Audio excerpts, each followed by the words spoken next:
And this month we're talking about the fascinating backstory of Crystal City and Amazon HQ2. Today we have joining us on our webcast Tracy Gabriel and Jason Beske. Hi, well, thank you, Jay. It's a pleasure to join you today. Thank you for having me. I'm Tracy Gabriel. I'm the president and executive director of the Crystal City Business Improvement District. I'm trained as an urban planner and have had a career focused on planning, urban development, and place-based economic development. I previously was at the DC Office of Planning, overseeing neighborhood planning, and prior to that at the New York City Economic Development Corporation, overseeing large-scale planning and development projects. So it's a great opportunity to be here today to talk about Crystal City. Thank you, Jay, as well, for having me. Looking forward to this opportunity. I am a urban planner and urban designer and based in the Washington, D.C. Region. I have local government experience, particularly in Arlington, over several years as an urban designer and planner. Also an adjunct professor at Virginia Tech's Alexandria National Capital Campus. How do you plan ahead for the possibility of something this major, of this scale? And going back to the link between Crystal City's plan and its readiness for this Right. HQ opportunity, what were some of the elements that all came together, and how did it all start? Yeah, so I would say that, oftentimes you plan without knowing the opportunities that you always have and what you're planning for. But I think over the decades, going back to the 60s and 70s, the Washington, D.C. region really did a great job of creating the framework of the transit system, the metro system, which ultimately fed to the Crystal City area. It's been a culmination of many efforts following, metro locating throughout Arlington. There were a number of high-level sector plans that Arlington County implemented throughout the county. And ultimately, in 2010, one of those sector plans was the Crystal City sector plan. And a lot of that was based on the fact that there were starting to be a large number of vacancies with the base realignment and closure. And then starting to actually look at, what can Crystal City and Pentagon City, for that matter, be as neighborhoods and as places for people in the county. It really started with large efforts that then culminated in a series of steps. What made the plan come to fruition?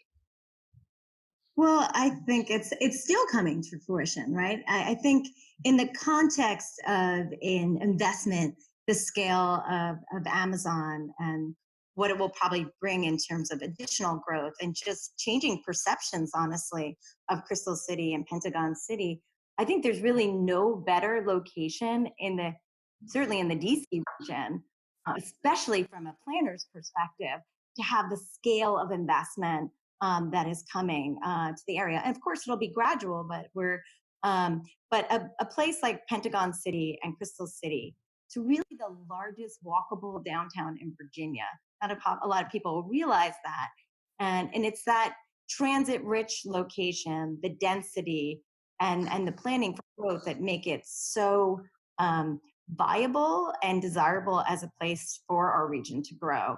And I think it's folks like Jason who worked on the sort of groundbreaking plan in 2010, which was really a response to figuring out in a world where the federal sector was shrinking, and we've seen 24,000 jobs leave the Crystal City area since 2001 due to security requirements, base realignment and closure, and the like. And there really was a need for Crystal City to reckon with what the future would be and where the economic growth would come. And I think that's one of the great things about the plan. Is the plan anticipated, a mix of uses, significant increases in density, repairing our urban design, growing open spaces, and really laying the groundwork for great connectivity and transportation improvements. And so if you're going to have growth, it's great to have in a place where we anticipated it and we have a framework, a blueprint in place for what we want to see. And then the bid in our role also coming on the heels of BRAC and the need to have an organization that could help to steward the reinvention of the area. It's been we've gone through a strategic planning process in the last year, also a participatory one that built on the sector plan. And the idea there was really to figure out how this new cycle of investment should shape the future of the area. And I think that the exciting thing about Amazon is that, and really other investment that will follow, is that there's a catalyst and an accelerator for the implementation of a really great plan. If I may just add on to that, and I would like to mention that the Crystal City Sector Plan did win a 2013 APA National Planning Achievement Award because it was very forward-thinking at the time. I would like to emphasize three of the key goals that were in the sector plan, because as an urban designer, these are the things I focus on, from a broad region all the way down to a specific site. First and foremost, and this is the number one goal in the plan, it's a high-quality public realm. And I think Crystal City has really built on that as kind of the center, and having these gathering places for people is really key. It was also mentioned by Tracy that the multimodal access or accessibility, I think those two things in conjunction with one another really start to create the framework and the bones of really being able to create a great neighborhood in Crystal City and Pentagon City. But I think one of the key attractions to the plan, and I think one of the reasons that it had won this award, is for its economic sustainability, and really looking at how do we come out of BRAC, base realignment close. Actually, BRAC has now become a verb in the area. If you get BRAC, it's what happens in Crystal City. But it's the economic sustainability, and over the next 20 years from this plan, it really look forward to $3.5 billion of private investment in the area. So that's substantial, and that will probably go up with the introduction of Amazon in the area. But also it's getting those jobs back in the area, adding 20,000 more jobs and 15,000 more residents, which is really going to provide the critical mass to start to really create a place in an area of Arlington that really hasn't been much of a place.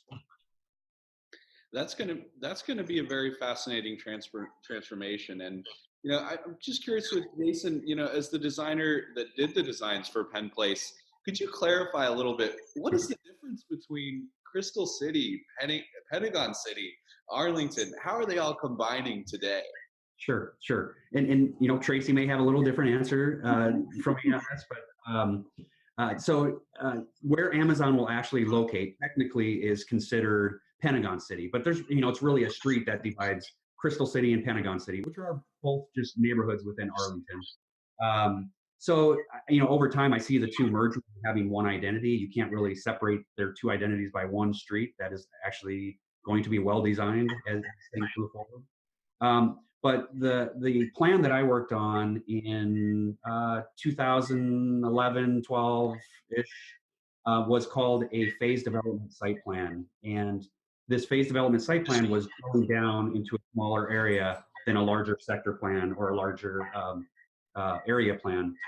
But this phase development site plan, about 10 acres of it in Pentagon, right on the border of Pentagon City, Crystal City, was brought forth by a developer who wanted to gain entitlements for 2 million square feet of additional development, residential development, and actually in Arlington, close to the Pentagon, just across the highway, we dealt a lot with secure facilities. So at the time when this was coming through entitlements, the developer really wanted the ability to locate secure facilities.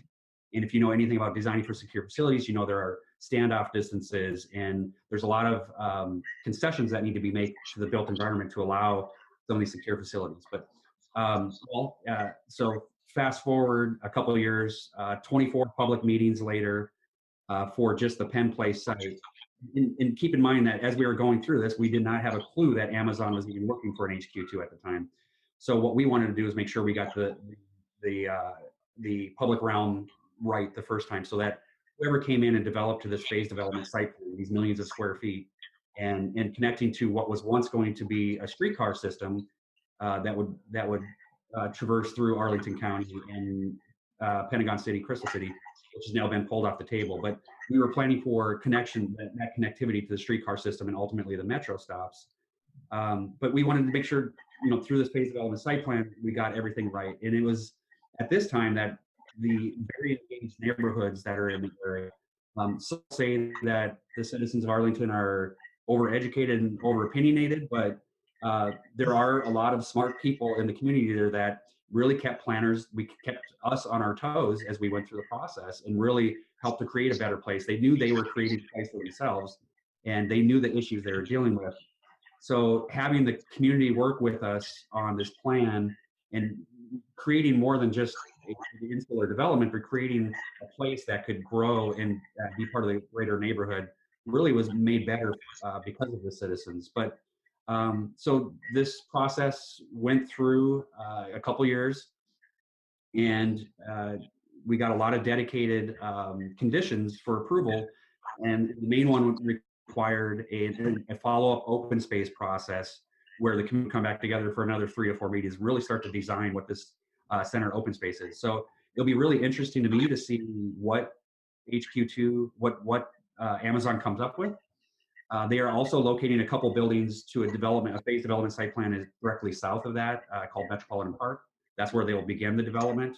But again, that just speaks to the collaborative nature of this development with the surrounding neighborhood, and by what they can do by integrating into that neighborhood, they can really start to create a really vital place in Arlington.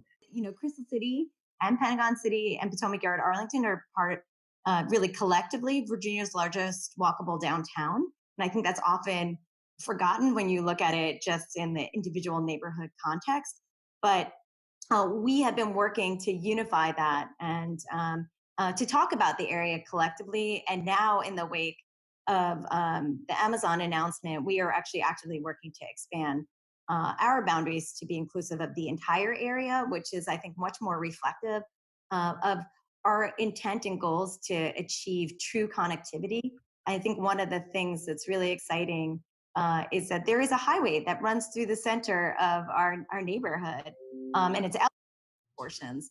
And one goal and one thing that will be funded as part of the process and actually came out of a great idea in the sector plan, which was to turn the highway into a boulevard and really create true east-west connectivity for the neighborhood, which is great from a sustainable, walkable perspective, but it also will help make the neighborhood experience much more seamless. And when we create new places, we build new places. Everybody wants a live, walk, play experience. How do we do affordability? So that, the question is really, building affordable housing in.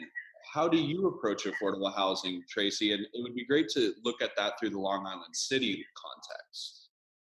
That's great. Thank you, Jay.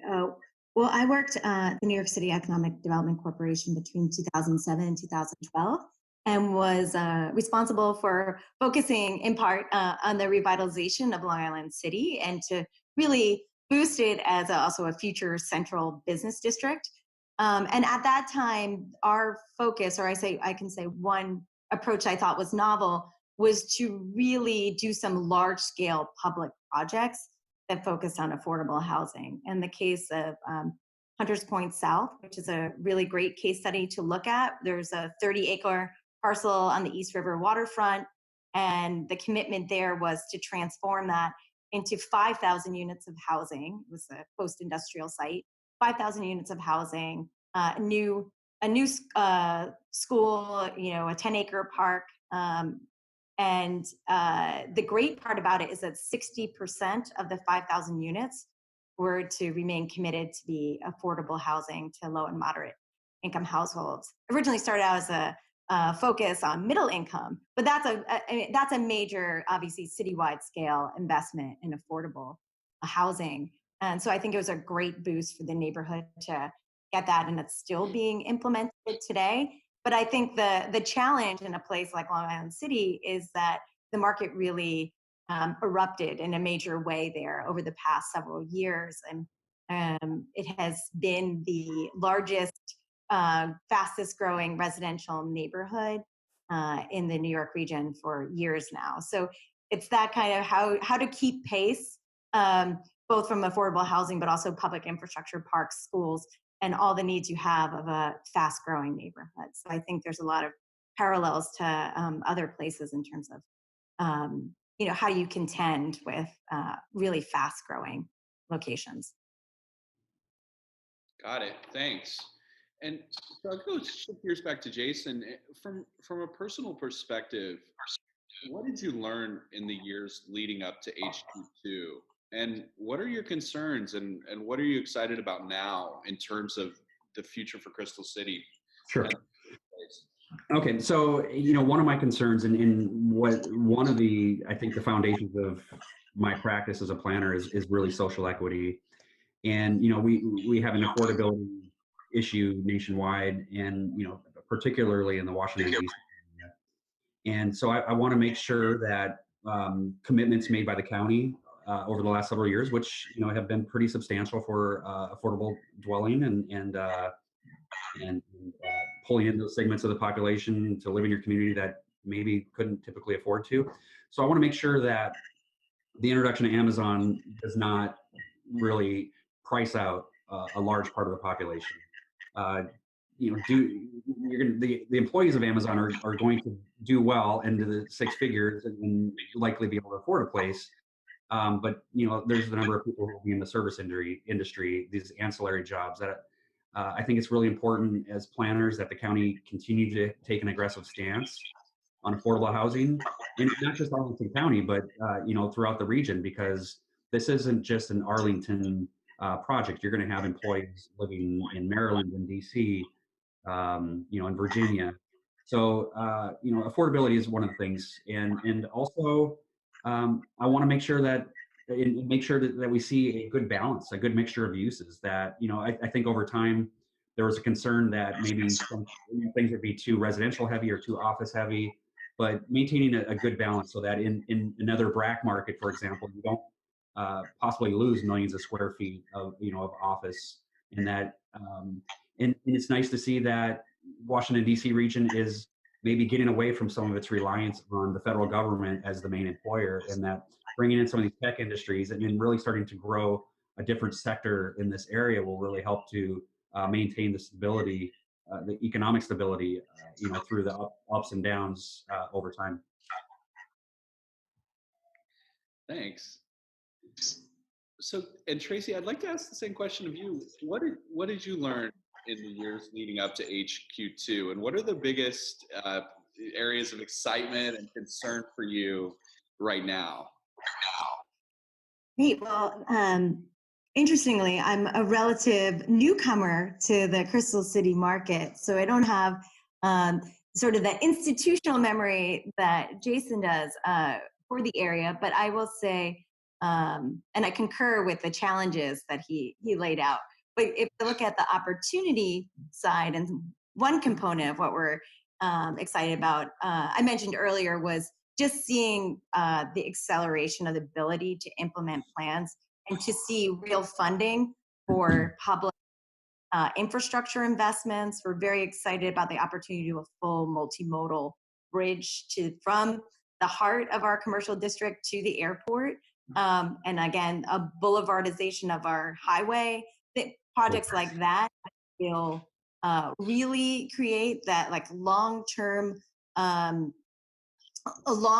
great development of place. But then on the other side too, going back to design, because it often comes up, maybe not always in the most positive light for Crystal City. I think that Crystal City came of age in the 1960s and 70s, and actually a pre-metro era for that area. And while we got progressive density, it was really built with an architecture focused on the automobile and getting people in and out of the area very easily. And so we have a lot of internalized buildings. We have an internalized retail network. And there's an opportunity here to extrovert our buildings, to have exciting repositioned buildings that really think about the ground floor, the ground plane level, about engaging people in a great public realm, having amenities, again, at the street level. So I'm excited to see how we can build a great sense of place with today's urban design sensibilities while growing amenities for the neighborhood.